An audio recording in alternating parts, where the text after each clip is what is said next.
Online class में आपका स्वागत है। Class 12th physics first chapter विद्युत क्षेत्र। इसमें नेक्स्ट टॉपिक है विद्युतदर्शी इलेक्ट्रोस्कोपी। तो ये बोर्ड की दृष्टि से बहुत इंपॉर्टेंट है, ज़्यादातर आता है, अधिकांश से रिपीट होता रहता है विद्युतदर्शी। तो विद्युतदर्शी है क्या, सबसे पहले समझेंगे विद्युतदर्शी है क्या। विद्युतदर्शी इलेक्ट्रोस्कोपी। विद्युतदर्शी एक ऐसा उपकरण है जिसकी सहायता से किसी वस्तु पर आवेश की उपस्थिति, क्या याद कर सकते हैं, कोई वस्तु है, किसी वस्तु पर आवेश की एक तो उपस्थिति और उसकी आवेश की प्रकृति का निर्धारण करते हैं।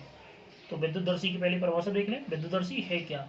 विद्युतदर्शी एक ऐसा उपकरण है जिसकी सहायता से किसी वस्तु पर आवेश की एक तो उपस्थिति और उसकी प्रकृति का निर्धारण करते हैं।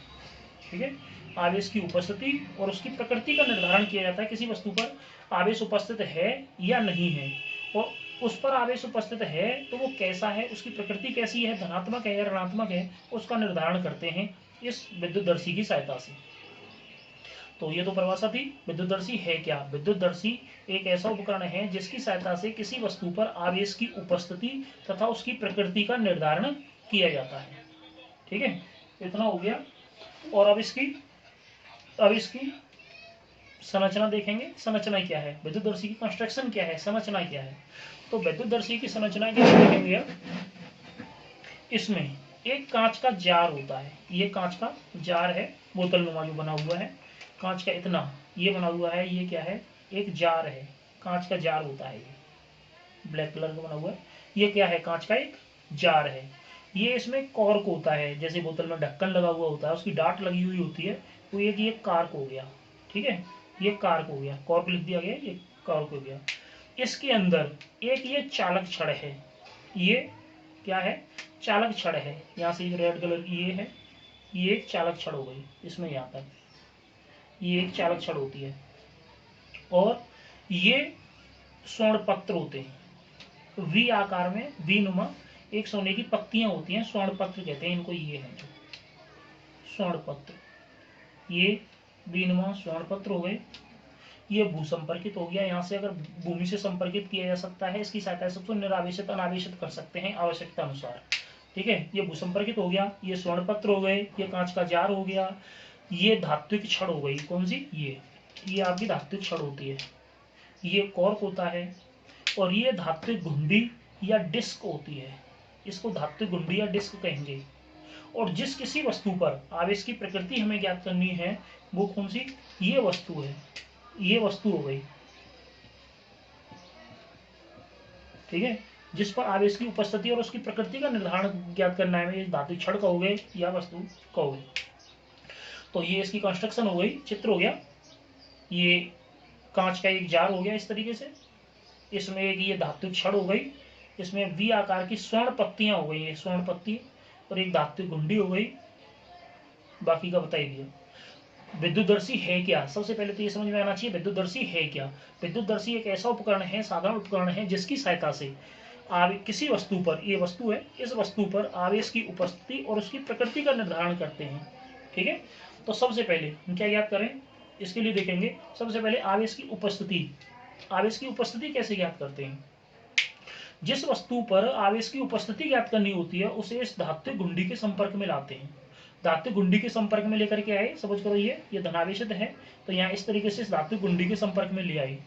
अब धात्विक घुंडी के संपर्क में लाए तो ये जितना इस पर आवेश था वो इस धात्विक घुंडी से होता हुआ, धात्विक घुंडी पर चालक होती है, इससे होता हुआ, ये भी चालक छड़ है, ये क्या है, धात्विक छड़ है, ये चालक होती है, ये चालक है। तो इससे आवेश, जैसे ये है, इसका प्लस आवेश है, इस पर कैसा आवेश है, इस पर ये प्लस आवेश है, तो ये प्लस आवेश इस धात्विक छड़ से होता हुआ नीचे की ओर इस तरीके से आ जाएगा, नीचे की ओर आ जाएगा। जब ये आवेशित होगी और ये आवेश है इन स्वर्ण पत्तियों पर आ जाएगा, इन दोनों स्वर्ण पत्तियों पर आ जाएगा, धनावेश है जो।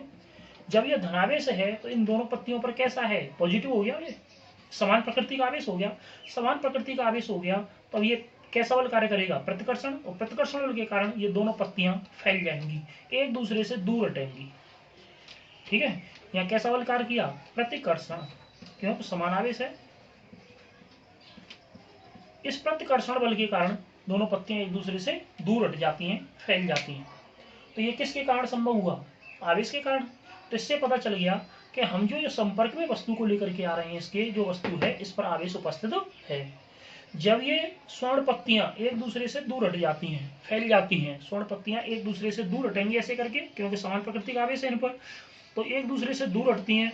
ये किसके कारण संभव हुआ? प्रतिकर्षण बल के कारण। और प्रतिकर्षण बल कब लगा? क्योंकि इन पर ये समान प्रकृति का आवेश उपस्थित हो गया। तो जब इस वस्तु पर आवेश उपस्थित है तभी तो ये आवेश यहाँ से यहाँ तक स्वर्ण पत्तियों पर आएगा, और जब इन स्वर्ण पत्तियों पर आएगा तो ये प्रतिकर्षित हुई। तो इससे क्या निष्कर्ष निकला कि ये संपर्क में लाई गई वस्तु है वो कैसी है? आवेशित है। इस वस्तु पर आवेश उपस्थित है। यदि इस वस्तु पर आवेश उपस्थित नहीं होता, अनावेशित होती, तो यहाँ कोई भी आवेश उपस्थित नहीं होता। जब यहाँ कोई भी आवेश उपस्थित नहीं होता तो ये वस्तुएं उसी अवस्था में रहती हैं। स्वर्ण पत्तियां हैं जो दोनों स्वर्ण पत्ती हैं, कौन सी अवस्था में रहती हैं? जैसी अवस्था में थी उसी अवस्था में रहेंगी। तो कैसे निष्कर्ष निकला या कैसे पता किया कि ये वस्तु संपर्क में लाई गई है वो कैसी है? आवेशित है। अगर ये पत्तियां फैलती हैं, अगर ये पत्तियां फैल जाती हैं प्रतिकर्षण बल के कारण, तो इससे निष्कर्ष निकलता है कि संपर्क में लाई गई वस्तु है वो कैसी है? आवेशित है। संपर्क में लाई गई वस्तु है वो कैसी है? आवेशित है। अगर ये पत्तियां नहीं फैलती तो संपर्क में लाई गई वस्तु पर किसी भी प्रकार का आवेश उपस्थित नहीं है। तो ये तो समझ में आ गया होगा आवेश की उपस्थिति का निर्धारण कैसे किया। ये पत्तियां जो स्वर्ण पत्तियां हैं ये इस तरीके से, ये स्वर्ण पत्तियां समान प्रकृति के आवेश के कारण अगर फैल जाती हैं, इस तरीके से फैल जाती हैं, तो इन पर आवेश है वस्तु पर। और अगर यूं ही बनी रहती है तो इस पर आवेश नहीं है। समझ में आ गया होगा आवेश की उपस्थिति का किस तरीके से। स्वर्ण पत्तियां भी आकार की हैं, प्रतिकर्षण बल के कारण कैसी होंगी? ये इस तरीके से एक दूसरे से दूर हटेंगी, फैलेंगी, ये प्रतिकर्षण बल कार्य करेगा। ठीक है, एक दूसरे से दूर हटेंगी। तो ये तो आवेश की उपस्थिति। और दूसरा पॉइंट है इसमें आवेश की प्रकृति। आवेश की प्रकृति का निर्धारण कैसे करेंगे? आवेश की प्रकृति का निर्धारण करेंगे, ये प्रकृति है। आवेश की प्रकृति का निर्धारण करने के लिए जो विद्युतदर्शी है ये, इस विद्युतदर्शी पर इसको पहले से आवेशित लेंगे। इस पर कुछ ना कुछ आवेश उपस्थित है। सपोज करो ये आवेश उपस्थित है, इस पर ऑलरेडी पहले से उपस्थित है, यहाँ धनावेश उपस्थित था। अब यहाँ अब ये कोई वस्तु उपस्थित नहीं है, संपर्क में नहीं है, लेकिन ये आवेशित था, तो इस अवस्था में रहेंगी ये। अब यहां से किसी वस्तु को यहां संपर्क में लाएंगे, इस धातु गुंडी के संपर्क में लाएंगे, तो धातु गुंडी के संपर्क में लाएंगे तो इस पर क्या होगा? और आवेश इस पर आएगा। यहां से सपोज करो पॉजिटिव था तो पॉजिटिव था, तो यहां से और आवेश ही आ जाएगा। सपोज करो थोड़ा सा और आवेश यहां आ जाएगा। इन पत्तियों पर क्या हुआ? और आवेश आ गया, ये और आवेश आ गया। अगर ये धनावेशित था और धनावेश ही आया तो समान प्रकृति का था, तो ये पत्तियां और अधिक फैलेंगी। जो विद्युतदर्शी पर आवेश पहले से उपस्थित था उस आवेश की प्रकृति हमें पता थी कि धनावेशित, इस विद्युतदर्शी पर उपस्थित धनावेश। अब यह संपर्क में लाई गई वस्तु है उस पर भी धनावेश है, समान प्रकृति का आवेश है, तो ये पत्तियां क्या होंगी? फैल जाएंगी, एक दूसरे से दूर हटेंगी। और यदि हमारा विद्युतदर्शी पर पहले से आवेश था वो कैसा था? धनावेश था। और इस वस्तु को जो संपर्क में लाए गए हैं अगर इस पर माइनस का होता, अगर इस पर माइनस का हो तो क्या होगा? यहाँ क्या आएगा? माइनस ही तो आएगा। पॉजिटिव की जगह पर कैसा आएगा? माइनस आएगा। माइनस आएगा तो धनावेश यहाँ से कम होगा, तो ये पत्तियां क्या होंगी? एक दूसरे के पास आएंगी, सिकुड़ेंगी, एक दूसरे के पास आएंगी। जब ये दोनों पत्तियां भी आकार की पत्तियां हैं, स्वर्ण पत्र हैं, अगर वो पास आते हैं तो उससे क्या निष्कर्ष निकलेगा कि संपर्क में लाई गई वस्तु पर विपरीत प्रकृति का आवेश है।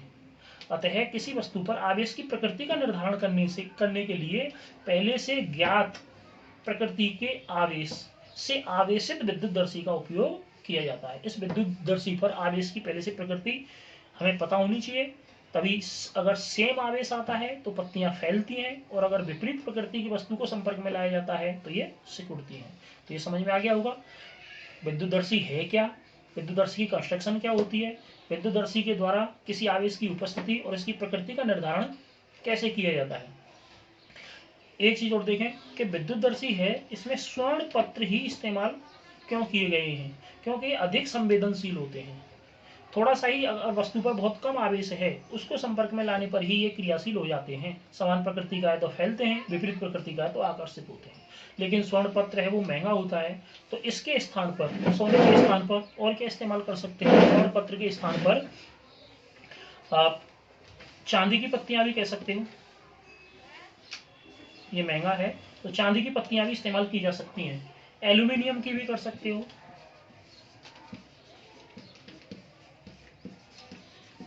तांबे की पत्तियां भी इस्तेमाल कर सकते हो, ठीक है, तांबे की पत्तियां भी इस्तेमाल कर सकते हो। तो ये किसके ऊपर डिपेंड करेगा, तांबे की पत्तियां इस्तेमाल करेंगे, लेकिन इनकी जो एक्टिविटीज होगी, क्रियाकलाप होगी, इसकी क्रियाशीलता होगी या संवेदनशीलता होगी वो थोड़ी कम हो जाएगी। स्वर्ण की संवेदनशीलता होती है वो सबसे अधिक होती है, इसके कारण स्वर्ण पत्र का इस्तेमाल किया जाता है। वैसे इसको इस तरीके से भी स्वर्ण, ये सोने की पत्तियां हैं तो स्वर्ण पत्र कहोगे, चांदी की हैं तो रजत पत्र विद्युतदर्शी भी कह सकते हो इसको, एल्यूमिनियम की हैं तो एल्यूमिनियम का विद्युतदर्शी भी कहोगे। इसको विद्युतदर्शी नाम क्यों दिया, क्यों, क्योंकि आवेश की विद्युत या आवेश की उपस्थिति और उसकी प्रकृति का निर्धारण करता है। तो समझ में आ गया होगा विद्युतदर्शी, ये इंपोर्टेंट है, ज्यादातर रिपीट होता रहता है विद्युतदर्शी। तो इसकी कंस्ट्रक्शन चित्र आ जाना चाहिए समझ में, नामकरण कर देना चाहिए, और बस परिभाषा तो यही है इसकी। दो चीजें ध्यान रखना है इसमें कि विद्युतदर्शी है क्या, विद्युतदर्शी किस काम आता है, विद्युतदर्शी है क्या। ये किसी वस्तु पर आवेश की उपस्थिति और उसकी प्रकृति का निर्धारण करता है। इसमें एक कांच का जार होता है, एक ये धात्विक छड़ होती है, ये चालक छड़ है, ये भी धात्विक और चालक घुंडी होती है, ये कॉर्क होता है, ये कांच का एक जार होता है, ये सोने की स्वर्ण पत्र हैं, वी आकार की सोने की पत्तियां होती हैं, ये भूसंपर्कन है। जब ये आवेशित हो जाता है तो इसको निरावेशित करने के लिए इसका उपयोग किया जाता है। तो समझ में आ गया होगा, इसको ध्यान रखें, बहुत इंपोर्टेंट है। धन्यवाद।